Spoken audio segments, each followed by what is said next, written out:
வணக்கம். இது உங்கள் விருப்பத்திற்குரிய ஜீவா சினிமா. 50,000 சப்ஸ்கிரைபர்களை கடந்து உங்களுடைய பேராதரவுடன் நம்ம ஜீவா சினிமா வெற்றி நடை போட்டு கொண்டிருக்கிறது. சினிமா ஸ்டைலே சொல்லுவோம், உங்களின் பேராதரவுடன் வெற்றி நடை போட்டு கொண்டிருக்கிறது. மகிழ்ச்சி. வரப்போகிற ஆண்டிலும் உங்களுக்கும் நம்ம ஜீவா சினிமாவுக்கும் நல்ல ஆண்டாகவே அமையட்டும், நம்ம இருவருக்குமே வெற்றி கிடைக்கட்டும் அப்படிங்கிற என்னுடைய ஆவலை வெளிப்படுத்துகிறேன். சரி, இப்போ இந்த 2023 திரைப்படங்கள் குறித்து நம்ம பல முறை பேசியிருக்கோம்.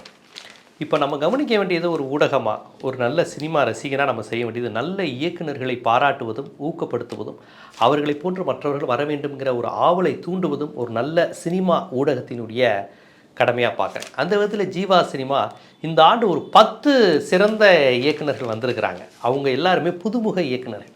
அவர்களுக்கு விளம்பர வெளிச்சமே இல்லை, அப்படியே இருட்டிலேயே அவங்க இருக்கிறாங்க. அவங்க படத்தை எடுத்து, அப்போ வேறு நான் உதாரணத்துக்கு சொல்கிறேன் பாருங்களேன், அயோத்தின்னு ஒரு அற்புதமான படம் வந்தது. என்னை கேட்டால் ஜீவா சினிமாவை கேட்டிங்கன்னா இந்த ஆண்டு வந்ததுலேயே அதி அற்புதமான படமாக நான் அயோத்தியை சொல்வேன். அதாவது அற்புதமான ஒரு மத நல்லிணக்கத்தை, ஒரு சமூக நல்லிணக்கத்தை, மனிதாபிமானத்தை, ஒரு அன்பை ஒரு ஊடகம் கடத்த முடியும். 2.5 மணி நேரமும் அந்த படம் பார்த்துட்டு கூடி போகும், கண்ணிமைக்கும் நேரம் போதும், எல்லாம் மாறுமே, அப்படியே அழ வச்ச படங்க. அதாவது என்னடா பெரிய மனுஷன், நீயும் மனிதன் நானும் மனிதன், ஒருத்தர் நிர்கதியாக நிற்கும்போது அவனுக்காக அனுதாபப்படுகிற மனது மட்டும்தான் மனுஷன். அவன் முஸ்லீமாக இருக்கான், இந்துவாக இருக்கான், மதுரக்காரனாக இருக்கான், மதுராக்காரனாக இருக்கிறான், அதுவல்ல பிரச்சனைன்னு அந்த படம் பார்க்கும்போது நமக்குள்ளே இருக்கக்கூடிய அது வெறுப்பு அரசியல், ஒவ்வொருத்தன்ட்டையும் ஒரு வெறுப்பு அரசியல் இருக்குது பாருங்க. நான் அப்படியாக்குவோம், நான் இப்படியாக்குவோம், நாங்கள் இந்த ஃபேமிலி, நாங்கள் அந்த ஹெரிட்டேஜ் அப்படிங்கிற எல்லாமே போய் சே, வாழ்க்கைங்கிறது அவ்வளோதான்டா, ஒரு மனுஷன் இன்னொரு மனுஷனுக்கு உதவுறதாண்டா வாழ்க்கைங்கிற அற்புதமான ஒரு அழகியலை, ஒரு காதலை, ஒரு அன்பை சொன்ன படம் அயோத்தி. அந்த படத்தினுடைய இயக்குனர் எத்தனை பேருக்கு தெரியும்? கமெண்டில் போடுவீங்க, அது வேறு விஷயம். இப்போ நானும் சொல்லிடுவேன் இயக்குனர் பேரை. அந்த இயக்குனருடைய பேர் எத்தனை பேருக்கு தெரியும்? ஆனால் லியோ படத்தின் டைரக்டர் உங்களுக்கு தெரியும், அப்படி தானே? லியோ படத்தின் டைரக்டர் யார்? விக்ரம் படத்தின் டைரக்டர் யார்? ஏன் அனிமல்ங்கிற அந்த ஹிந்தி பட ரீமேக் தமிழில் வந்தது, அந்த படத்தின் டைரக்டர் பேர் கூட அவ்வளோ ஃபேமஸாக இருக்குது. ஏன்னா ரீல்ஸு ஷார்ட்ஸில் எனி டைம் அதுதான், அப்படி ஒரு மது கோப்பையை வச்சுக்கிட்டு இப்படி டக்குன்னு ஒருத்தர் ஆடிக்கிட்டு இருக்கிறான், அது ரீல்ஸாக வந்துக்கிட்டு இருக்குது. குழந்தைங்கள்லேருந்து பெரியவங்க வரையும் அதை பார்த்து விளம்பரமாகிட்டே இருக்கும். ஆனால் நான் சொல்ல போகின்ற இந்த இயக்குநர்களுடைய படங்களை கூட கேள்விப்பட்டிருக்கலாம், ஆனால் அந்த இயக்குநர்களின் பேர் உங்களுக்கு கேள்விப்பட்டிருக்க மாட்டீங்க. ஏன்னா விளம்பரப்படுத்த முடியலை, மார்க்கெட்டிங் பண்ணுற அளவுக்கு கூட பணம் இல்லைங்க.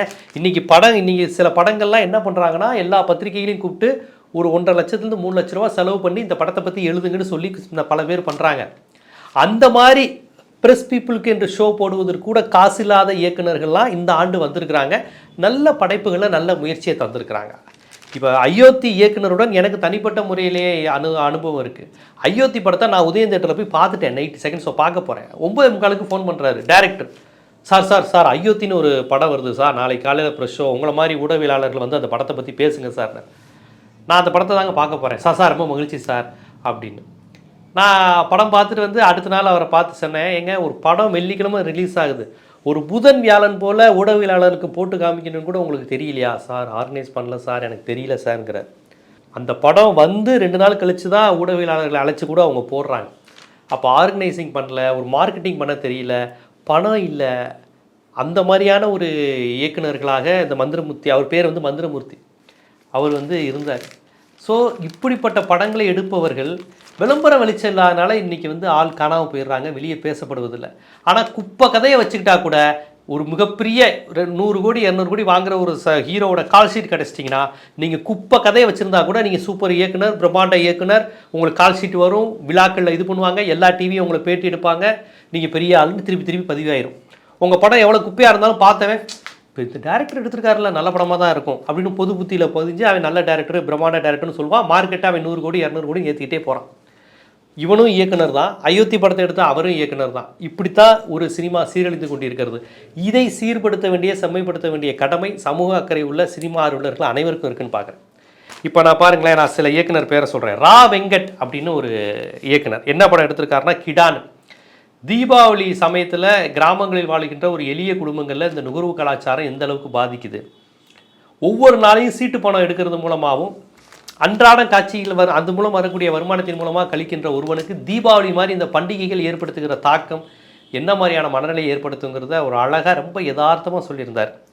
அவர் வந்து ரா வெங்கட். அடுத்து கணேஷ் பாபுன்னு ஒரு டைரக்டர் பேர் கேள்விப்பட்டிருக்கீங்களா?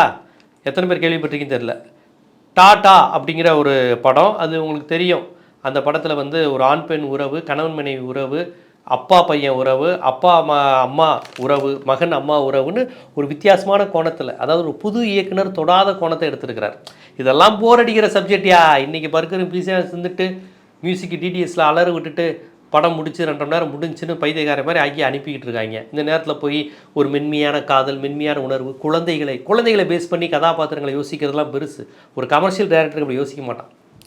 குழந்தைகளை பேஸ் பண்ணி இது வந்த படங்கள் எல்லாமே பாருங்களேன், அந்த குழந்தையாகவே இருக்காது. அஞ்சலி படத்தில் குழந்தை மனநோயாளியாக இருக்கும். பழைய படங்களில் குழந்தைகளை வச்சு எடுத்த படம்னா குழந்தை மாதிரியே பேசாது. இந்த குட்டி பத்து மணியாக தான் மேக்ஸிமம் நடிக்க போடுவாங்க. அது பார்த்திங்கன்னா உலக அட்வைஸ்லாம் பேசும். நாம் அப்படி இருக்க வேண்டும் அல்லவா அப்பா அப்படின்னு, அப்பா நீ குழந்தையாக இருந்தாலும் என்னை அறிவிக்கண்ணை திறந்து விட்டாயப்பான்னு பேசிகிட்டு இருப்பாங்க. எந்த வீட்டில் குழந்தை எப்படி இருக்கும்? குழந்தைங்க வந்து அவ்வளோ உலகத்தினுடைய எல்லா ஒழுக்கங்களையும் போதிக்கும். எத்தனை வயசுனா 7 வயசு குழந்தை. அதுவும் குழந்தை தன்மை கிடையாது. குழந்தையாகவே காமிச்சது கிடையாது தமிழ் சினிமாவில். அந்த விதத்தில் குழந்தைகளாக காண்பிக்கிற மாதிரி யோசிப்பதே பெரிய விஷயம். அந்த விதத்தில் டாட்டான்னு ஒரு குழந்தைய அம்மா அப்பா அந்த பேஸ் பண்ணி ஒரு கதையை வந்து யோசித்து எடுத்திருக்கிறாரு. அவர் பேர் வந்து கணேஷ் கே பாபு. அடுத்து மந்திரபுத்தியை பற்றி ஏற்கனவே சொல்லிட்டேன். விநாயக் சந்திரசேகரன் என்ன படம் எடுத்திருக்காருன்னு சொல்லுங்கள் பார்ப்போம். இந்த படம் நல்ல விமர்சன ரீதியாக பாராட்டப்பட்டுச்சு. குட் நைட்டுங்கிற படம் உங்களுக்கு தெரிஞ்ச அளவு கூட அந்த படத்தினுடைய இயக்குனர் தெரியல. ஒரு குரட்டை, ஒரு ஆண் பெண் உறவு, அந்த படத்தில் நிறைய விஷயம் சொல்லியிருப்பார். ஒரு ஆணுக்கும் பெண்ணுக்கும் குழந்தை பிறக்கலைன்னா சொசைட்டி எப்படி பார்க்கும், குழந்தை கண்டிப்பாக பெற்றுக்கணுமா, சொந்தக்காரனுக்காக குழந்தை பெற்றுக்கிறது, ஜோசியக்காரன் சொன்ன டேட்டுக்காக குழந்தை பெற்றுக்கிறது, எவ்வளோ ஒரு அபத்தங்களை சந்தித்து கொண்டு இந்த நடுத்தர வர்க்கம் வாழ்ந்துக்கிட்டு இருக்குது. ஆனால் அதை தாண்டி வாழ்க்கை எவ்வளோ அழகானது அப்படிங்கிறத சொன்ன படம் குட் நைட் திரைப்படம். அந்த படத்தினுடைய இயக்குனர் பேர் விநாயக் சந்திரசேகரன். எத்தனை பேர் மனசில் பதிஞ்சிருக்கு? ஏன்னா இதெல்லாம் திருப்பி பேசப்படுவதல்ல, திருப்பி யாரும் திட்டமிட்டு சொல்லலை. எல்லாமே இன்றைக்கி காசு, விளம்பரம், பணம், மார்க்கெட்டிங், திரும்பி உங்கள் முகத்தை காமிக்க ஒரு பணம், விளம்பரப்படுத்த ஒரு பணம். அதை தாண்டி படத்திற்காக, அந்த படத்தின் பேசுகிற கதைக்காக, அதில் நல்ல விஷயம் சொல்லியிருக்காங்கிறதுக்காக பாராட்டுகிற நபர்கள் ரொம்ப குறைவு தான் இந்த மாதிரி படங்கள் எடுத்து பாராட்டுறதுன்னு. அடுத்து விக்னேஷ் ராஜான்னு ஒரு இயக்குனர். என்ன படம் சொல்லுங்கள் பார்ப்போம்? போர் தொழில். இந்த படம் நல்லா ஃபேமஸான படம் தான். நல்லா ஓரளவுக்கு நல்ல கமர்ஷியலாகவும் வெற்றி பெற்றுச்சு. ஒரு புதுமுக இயக்குனர் வந்து ஒரு வித்தியாசமான கான்செப்டில் இந்த படத்தை அணுகியிருக்கிறார். இந்த மாதிரியான கான்செப்டுகள் வரணும். ஹீரோயின் டூயட்டுங்கிற கான்செப்ட்லேருந்து விலகி யோசித்த படம். இந்த படமும் கமர்ஷியல் ரீதியாக வெற்றி பெற்றது தான் இது. அடுத்து ராம் சங்கையா தண்டட்டின்னு ஒரு படங்க. ஒரு கிழவி செத்து போய் அதோட தண்டட்டி இருக்குது. அந்த தண்டட்டிக்கு பின்னாடி ஒரு ரொமான்ஸ் கதை இருக்குது. அந்த ரொமான்ஸ் கதையை யார் அந்த காதலன்கிறத எவ்வளவு அழகாக ஒரு போலீஸ்காரன் கேரக்டரில் புகுத்தி, ஒரு இளவு வீட்டில் நடக்கிற கூத்துகள், சொந்தம் ஜாதிங்கிற பேரில் இருக்கிற அம்புட்டு பேரும் சுயநலவாதியாகவும் பணத்தாசை பிடிச்சனாகவும் இருக்கிற அந்த காலகட்டத்தில் அதை தாண்டி ஒரு ஜாதி கடந்த காதல், அன்பு, எந்தவித ஆதாயம் இல்லாமல் அந்த ஜாதி கடந்த காதலுக்காக அந்த காதலன் செய்கின்ற தியாகம் அப்படின்னு பல்வேறு விஷயத்தை ரொம்ப அழகாக நம்ம ஊர் பக்கம் நடக்கிற ஒரு விஷயத்தை ரொம்ப மென்மையான உணர்வுகளை தொட்டு கடத்தியிருப்பார். இந்த படத்தினுடைய இயக்குனர் பேர் ராம் சங்கையா. எத்தனை பேருக்கு தெரியும் ராம் சங்கையான்னு? இப்படி ஒரு டைரக்டர் வந்தாருன்னு எத்தனை பேருக்கு தெரியும்? கிடையாது. அடுத்து ராம்குமார் பாலகிருஷ்ணன் பார்க்கிங்னு ஒரு படம். ஒரு கார் நிறுத்துவதில் ஏற்படுகிற பிரச்சனையை வச்சு இந்த மாதிரி கதை யோசிக்கிறதே பெருசு. பெரும்பாலும் இதெல்லாம் சீரியலுக்கு, வெப் சீரிஸ்க்கு, இல்லை நாடகத்துக்கு தான் இந்த மாதிரி யோசிப்பாங்க. ஆனால் ஒரு படமாக இன்றைக்கி நம்ம நேரடியாக என்ன சந்திக்கிறோம்? ஒரு சென்னை மாதிரியான வாழ்க்கையில் பார்க்கிங் ஒரு இஷ்யூ, வாடகை வீட்டில் இருப்பது ஒரு பெரிய இது, சொந்த வீடாக இருந்தால் வாடகை வாங்குறதுல பல்வேறு பிரச்சனைகள். இந்த மாதிரி இன்றைக்கி சராசரி மனிதன் எதிர்கொள்ளக்கூடிய பிரச்சனை. இன்றைக்கி வெள்ளம் வந்துருச்சு, ஃபஸ்ட் ஃப்ளோரா செகண்ட் ஃப்ளோரா, இதுதான் இன்றைக்கி நம்ம சந்திக்கிற பிரச்சனைகள். ஆனால் இன்றைய பெரிய ஹீரோக்கள் நடிக்கிற படங்கள் ஏதாவது இந்த மாதிரி பிரச்சனையை பேசுதா? போதைப் பொருளை ஒழிக்க போகிறோம், உலக மாஃபியாவை அழிக்க போகிறோம், ஆப்கானிஸ்தான் போய் ISISஐ அழிக்க போகிறோம், அமெரிக்கா உளவுத்துறையோடு சேர்ந்து ராம்போக்களை அழிக்க போகிறோம், இப்படி என்னென்னமோ கதை கட்டுறாங்க. அவன் ரெகுலராக அவன் சந்திக்கிற பிரச்சனையை பற்றி இது பண்ணுறாங்களா? வடிவேலு சொல்கிற மாதிரி தான். ஏட்டா உலக பிரச்சனைலாம் தெரிஞ்சு வச்சுருக்கேன், தினைக்கும் வீட்டுக்கு வந்துட்டு போகிறேன், அவையான்னு தெரியலையாடா உனக்கு அப்படிங்கிற மாதிரி. தினைக்கும் நம்ம வீடு சந்திக்கிற பிரச்சனை என்ன, நம்ம தெரு சந்திக்கிற பிரச்சனை என்ன, நம்ம மாநிலம், நமது மொழி சந்திக்கின்ற பிரச்சனை என்ன, இதையெல்லாம் படமாக எடுத்தாலே அற்புதமான கதைகள் வரும். ஆனால் அந்த மாதிரி கதைகளை இவங்க எடுப்பதே கிடையாது. எடுக்கிறதெல்லாம் ஒரு ஹீரோ 100 பேர் அடிக்கிறான், 1000 பேர் அடிக்கிறான், அதெல்லாம் பழசு. இப்போலாம் 1000 பேரை கொலை செய்யணும். ஒரு ஹீரோனாலே ஒரு 1000 பேர் 5000 பேரை கொலை செய்யணும். மியூசிக்கை அலற விட்டணும், கதற விட்டணும், பிஜிஎம் எல்லாத்துக்கும் பிஜிஎம். அதுவும் இந்த KGFலாம் வந்ததுக்கப்புறம் எதுக்கு எடுத்தாலும் பில்டப்பு. நடந்தா பில்டப்பு, முட்டிக்கால் போட்டு உட்காந்தா பில்டப்பு, பல்லு விளக்கனா பில்டப்பு, வாய்க்கு பிடிச்சா பில்டப்பாகவே ஓட்டுறாங்க.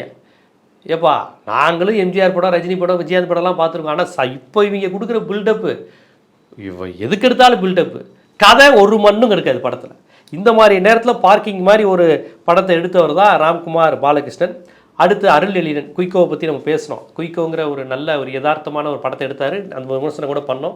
அடிப்படையில் ஒரு பத்திரிகையாளர், ஒரு சமூக உணர்வாளர். நேற்றே அவரை பற்றி நான் பேசியிருந்தேன். இந்த மாதிரி இயக்குநர்லாம் படம் எடுத்திருக்கிறாங்க அப்படிங்கிறதே பரப்புறது கிடையாது, யாரும் பேசுறது கிடையாது. நம்ம மக்கள்கிட்ட செய்திகள் வந்து விழுந்தால் தானே பதியும். அவன் காதுக்கு என்ன செய்தி விழுணுங்கிறத யார் தீர்மானிக்கிறாங்க? மிகப்பெரிய கார்ப்பரேட் தயாரிப்பாளர்களும் மார்க்கெட்டிங் தானே தீர்மானிக்குது. நல்ல கதையை எடுத்திருக்கான். ஒரு காலத்தில் நல்ல கதை எடுத்தால் அது மக்களே மார்க்கெட்டிங் பண்ணுவாங்க.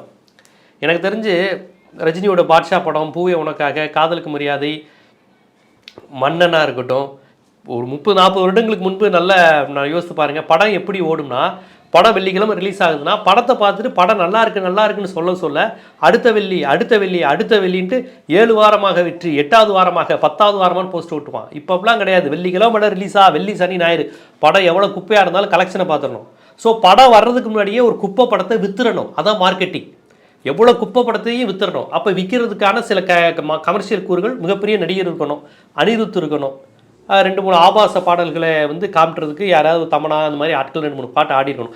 இந்த 3ஐயும் வச்சு படத்தை வித்துடுறான். படம் வர்றதுக்கு 1 மாதத்துக்கு முன்னாடியே ரீல்ஸ்லையும் ஷார்ட்ஸ்லையும் அவங்க பாட்டையும் ஆபாசத்தையும் ரெட்டையர்த்தத்தையும் போட்டு காமிச்சு படம் பயங்கரமாக இருக்குன்னு வித்துடுறான். நீங்கள் ஓப்பனிங் ஷோவில் உட்காந்து ஃபேஸ்புக்கில் இன்டர்வலில் உட்காந்து படம் குப்பைன்னு போட்டால் நமக்கு பிரச்சனை இல்லை. ஏன்னா டிக்கெட் ஆன்லைனில் வித்துட்டானே, ஞாயிற்றுக்கிழமை நைட்டு வரையும். திங்கக்கிழமை தேட்டரில் ஆளே இருக்காது, ஆனால் அவன் கலெக்ஷன் பார்த்துட்றான். ஆனால் படம் ஃபேமஸ் ஆயிரும், எல்லாரும் பேசிக்கிட்டே இருப்பாங்க. அந்த படத்தை பற்றி நல்ல விதமாக கெட்ட விதமாக அந்த டேரக்டர் ஃபேமஸ் ஆயிடுவார். ஆனால் நல்ல படங்களை எடுக்கின்ற அந்த குயிக்கோ மாதிரி படங்கள்லாம் வர்றதும் தெரியல, போகிறதும் தெரியல. ஏன்னா அவனை தேட்டருக்கு வர வைக்கணும்ல, தேட்டருக்கு வர வைக்கிறதுக்குள்ளே தேட்டரை விட்டு படத்துக்கு போயிடுது. அப்புறம் எப்படி அவனுக்கு தெரிய போகுதுப்பா? ஸோ இப்படியான ஒரு மோசமான நிலையில் இந்த மாதிரி புதுமுக இயக்குநர்கள், சாதித்த இயக்குநர்களை நம்ம பாராட்ட வேண்டிய கடமை இருக்குது.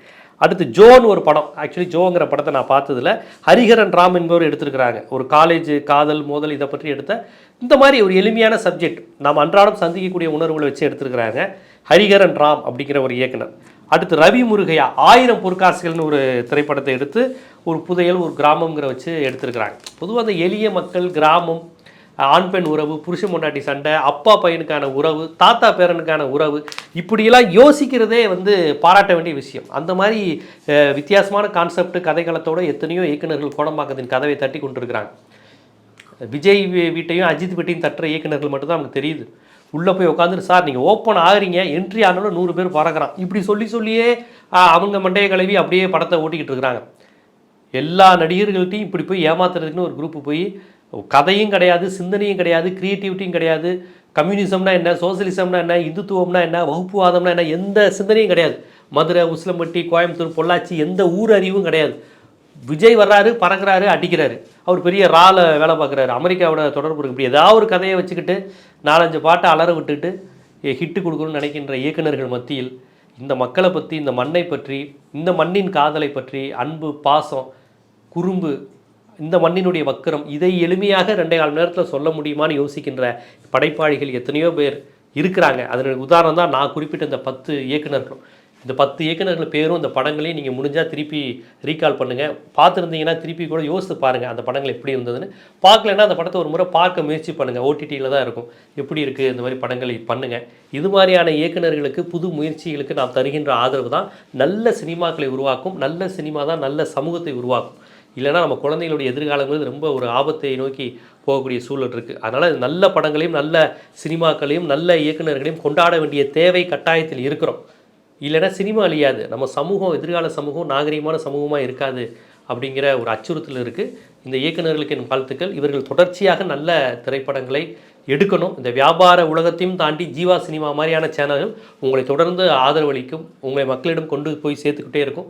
நல்ல படங்களை தாங்க, கண்டிப்பாக நல்ல படங்கள் உங்களை கைவிடாது. இன்றைக்கி வரையும் ரஜினி 1000 மசாலா படம் நடித்தாலும் முள்ளும் மலரும், ஜானி, 6லிருந்து 60 வரை, பூனா ஒரு கேள்விக்குறின்னு சொன்னால் இன்றைக்கி வரையும் ரஜினிகாந்த் மனசில் நிற்கிறது இந்த படங்கள் தான். இது ரஜினிகாந்தே சொல்லியிருக்காரு.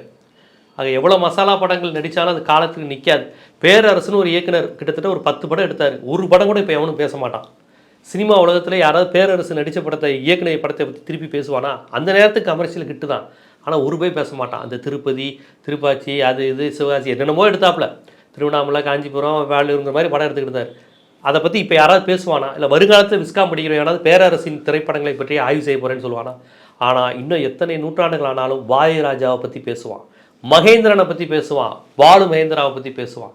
ஸோ அப்படிப்பட்ட இயக்குனர்களாக நீங்கள் இருந்து இரவா புகழுடன் இந்த தமிழ் சினிமாவில் இருக்கணும்னு நினச்சிங்கன்னா இது மாதிரியான படைப்புகளை தாங்க. நல்ல நல்ல இயக்குனர்கள் தமிழ் சினிமாவுக்கு தேவை அப்படிங்கிற என்னுடைய ஆசையையும், இது பேராசையில் இல்லை, இயல்பான ஆசை தான், என்னுடைய ஆசையை தெரிவித்துக் கொள்கிறேன். நல்ல இயக்குனர்கள் வரட்டும், தமிழ் சினிமா செழிக்கட்டும் அப்படிங்கிற என்னுடைய ஆசையை தெரிவிச்சுக்கிறேன். இது போன்ற சினிமா குறித்த உரையாடல்கள், நேர்காணல்கள், அழுத்தமான தரவுகள், வித்தியாசமான பரிணாமங்கள் உங்களை வந்து சேரணும்னா ஜீவா சினிமா சேனலை சப்ஸ்கிரைப் பண்ணி ஆதரவு தாங்க. நன்றி.